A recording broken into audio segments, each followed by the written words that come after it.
चलने लगे। बलराम जी ने कही, क्यों जी किधर चले हो, कहाँ जा रहे हो? बोले कहीं नहीं जा रहे, बस ऐसे ही खेलने जा रहे हैं। क्योंकि बलराम शेष अवतार है और कालिया नाग को अगर मैं मारूंगा तो बलराम जी मारने नहीं देंगे, इसलिए बलराम जी को साथ में नहीं लेके गए, क्योंकि बलराम जी शेष अवतार है। आज मुझे इस कालिया नाग को निकालना ही है, और यदि बलराम जी मेरे संग में गए, भैया जी गए, तो इसे निकालने मारने नहीं देंगे मुझे। बलराम जी ने सोचा छोटे छोटे बालक की कोई बात नहीं, ठीक है जाओ। भैया जी ने आज्ञा दे दी, सब चले गए। काली देह पर जाकर के सब खेल रहे हैं। कन्हैया ने सोचा ये सखा मुझे ऐसे तो यमुना में कूदने नहीं देंगे, और उन्होंने खेल खेल में ही ऐसी गेंद मारी कि गेंद यमुना में चली गई।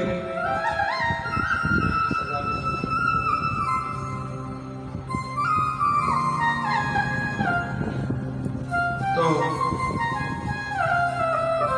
ऐसे तो मुझे जाने नहीं देंगे, तो गोविंद ने गेंद को यमुना में फेंका।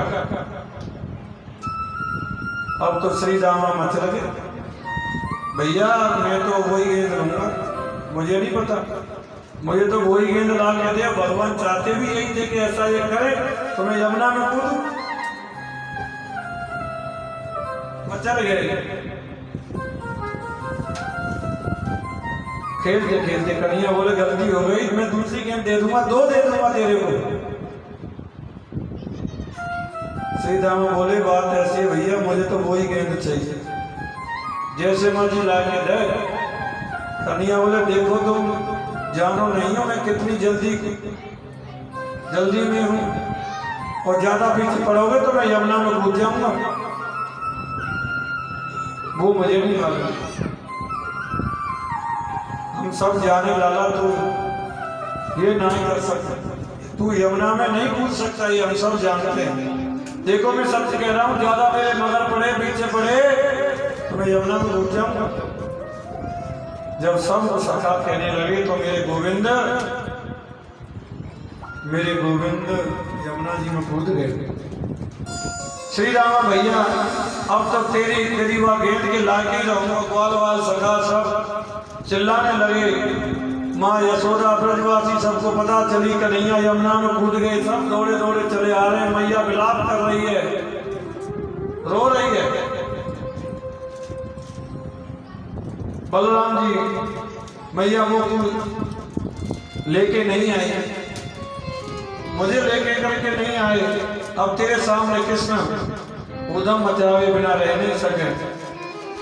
सब ब्रजवासी रो रहे हैं। मेरे गोविंद यमुना में कूद गए। मेरे गोविंद ने कालिया नाग के फन पर नृत्य किया। जैसे ही वो फुंकार करता है, मेरे गोविंद अपने चरण के प्रहार से उसके फन को नीचे को कर देते हैं।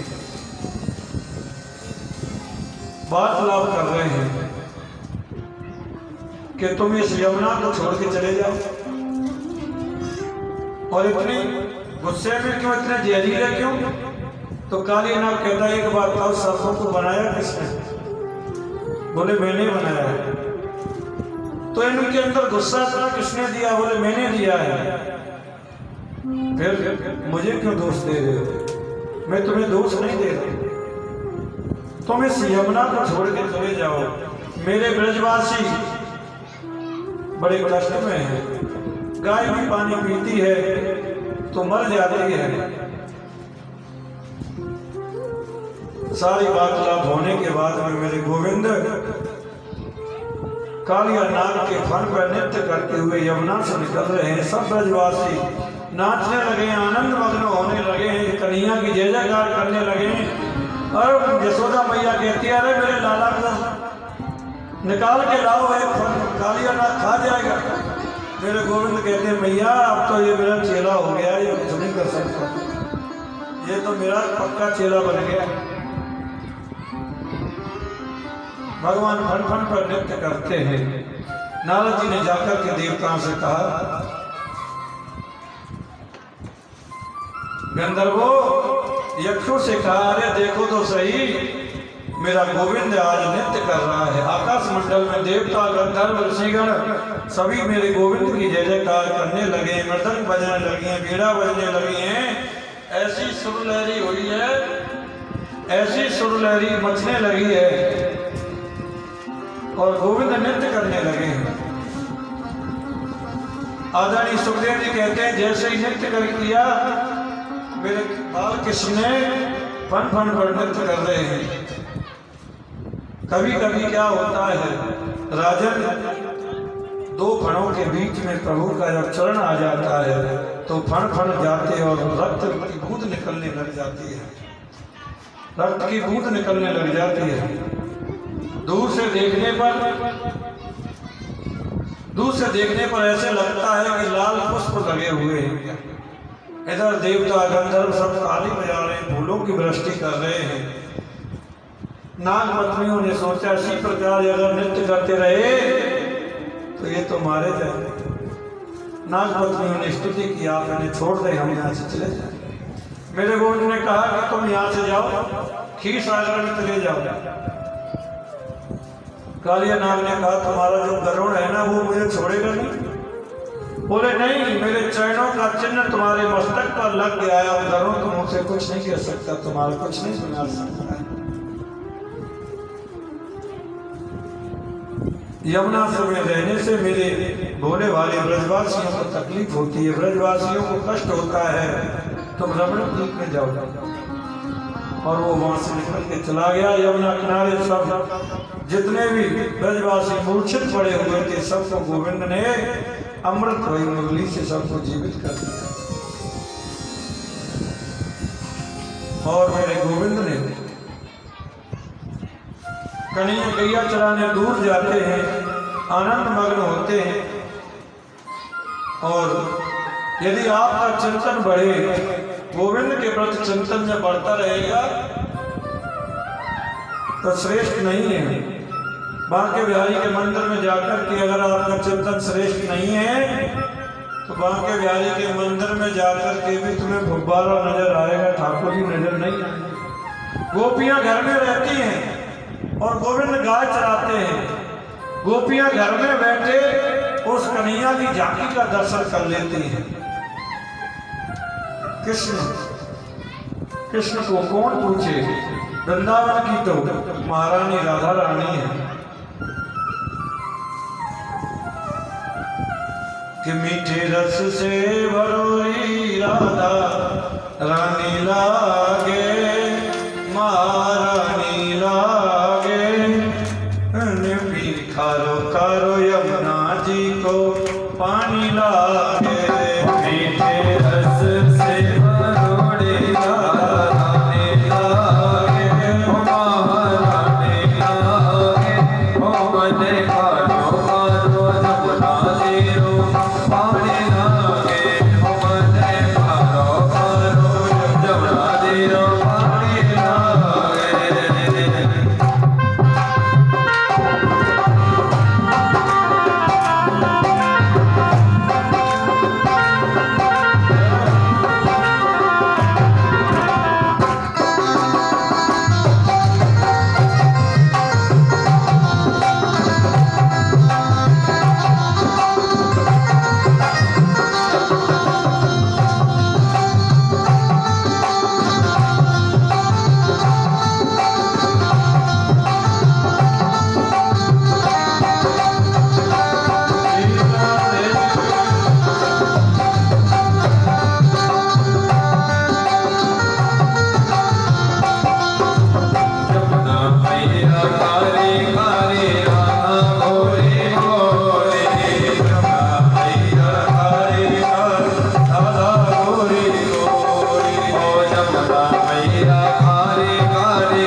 भागवत महापुराण